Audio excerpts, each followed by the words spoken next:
Before I start, I want to ask you to subscribe to my channel and share your thoughts in the comments. I promise this story is one that will stay with you. I should have known something was off that night.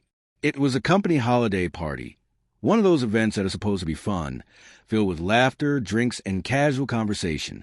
I had been looking forward to spending the evening with my wife, seeing her smile and enjoying the rare chance to let loose.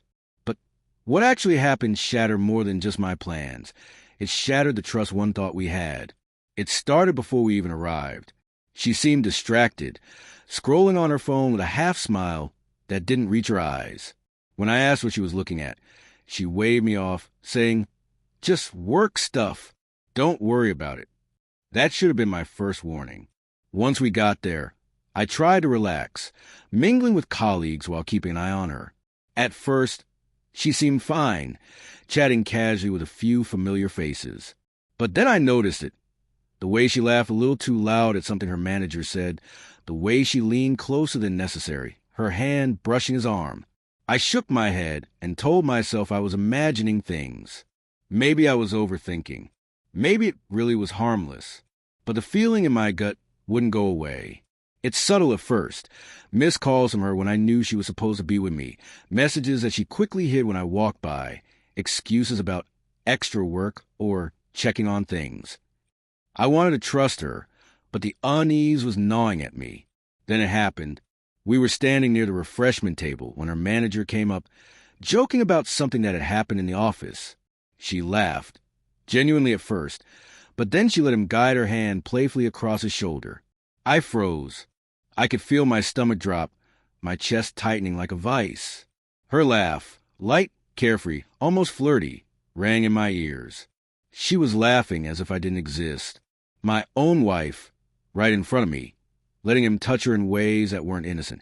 And all I could do was watch, paralyzed. I tried to tell myself it was just office joking, that I was seeing things through a lens of insecurity. But it wasn't just a fleeting touch. There were lingering smiles, whispered words, the kind of playful body language that goes far beyond casual friendship. Each laugh, each glance between them stabbed me with a growing sense of betrayal. Later that night, after the party, I couldn't sleep. My mind replayed every moment, analyzing, questioning, blaming myself. Had I been distant? Had I done something wrong? My love for her tangled with confusion and anger, and I started noticing patterns in the weeks before. The late nights, the secretive texting, the sudden defensiveness when I asked about work. Each memory now carried a sting, every little lie or half-truth magnified in the harsh light of what I'd witnessed. I confronted her the next day, my voice quiet but firm. "Did you enjoy how close you were with him last night?" I asked, trying to make sense of my own feelings. She looked at me, and for a moment, I thought I saw regret. But then came the excuses, the justifications. "It was playful," she said. "He's just joking around. You're overreacting." She sounded defensive, but there was a flicker of guilt I couldn't ignore. I wanted to believe her. I wanted to hold on to the marriage we had built. But the trust, once broken, isn't easily mended. I went through her messages, careful, hesitant, heart-pounding, and found conversations that made my worst fears concrete. Notes that were just friendly on the surface, but carried undertones of intimacy and personal affection that should never have existed. The days after that were a blur of anger, sorrow, and reflection. I remembered all the small things that once felt like love. The way she used to lean on me when laughing at a joke, the thoughtful notes she'd leave, the quiet evenings we spent together. Each memory now felt tainted, as if I'd been living in a story that wasn't real. Ultimately, the turning point came when I realized that I couldn't force her to respect the boundaries of our marriage if she didn't want to. I had to make a choice, to continue in a life that eroded my sense of self, or to step away and reclaim my dignity. It wasn't about revenge. It was about protecting myself from ongoing betrayal and heartbreak. We talked one last time. She admitted to enjoying the attention, to being flattered by it, but she insisted nothing had really happened. I listened, feeling a mix of sadness and relief. Sadness for what was lost, relief for the clarity I now had.